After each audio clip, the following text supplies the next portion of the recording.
It took literally 30 years for Hellraiser to get on a path that is going to connect to a whole different generation and on a path where it was actually good.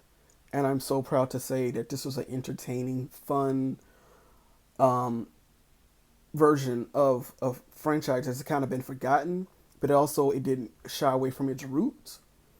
And I can honestly say that I am ready to see more. I'm ready to see where this goes. I'm gonna get into it right now. Let's just jump into the obvious. I like this version of Pinhead. It's just gonna take time for me to love it. I'm a big fan of the Hellraiser franchise, and Doug Bradley performance is just amazing to me. And although this is a whole new version, this is the best version because if you haven't seen that other remake, this is great. Jamie Clayton, if you don't know her from where she's from Sense 8, this very non binary, androgynous figure performance of Pinhead, which, if people don't know, that's how Pinhead was described in the Hellbound Hearts books, because Hellraiser was a book before it was a film. So you have to remember that. And Clive Barker is a producer on here, so shut up to all you weirdos that keeps talking about this. One thing I appreciate about this film is that the clarity and the continuity is way more clear than the original films, and that was always one of my biggest issues with those movies, especially the first two, is that the continuity was just all over the place. And I feel like this one, it definitely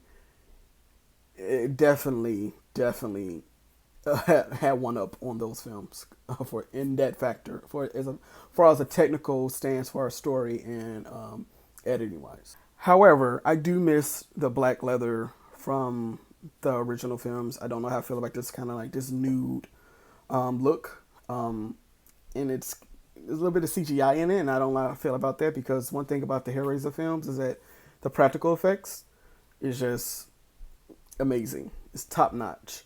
And there's still some of those elements in here, but it just is like I miss it fully. And the film to me is a little bit too clean. I love the grit, the dirt, the filth of the original films. I wish they would have kept in this film.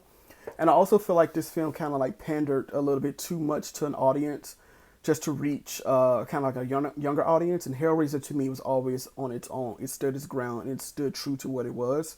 But I feel like this is kind of like pandering to like the trauma porn gore people that love all that Saw stuff.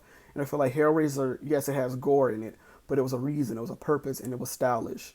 Overall, I say check this film out. It's put this is a good start. And that third act, there's something happens in that third act that is going to send Hellraiser fans into a tensy. I can't wait.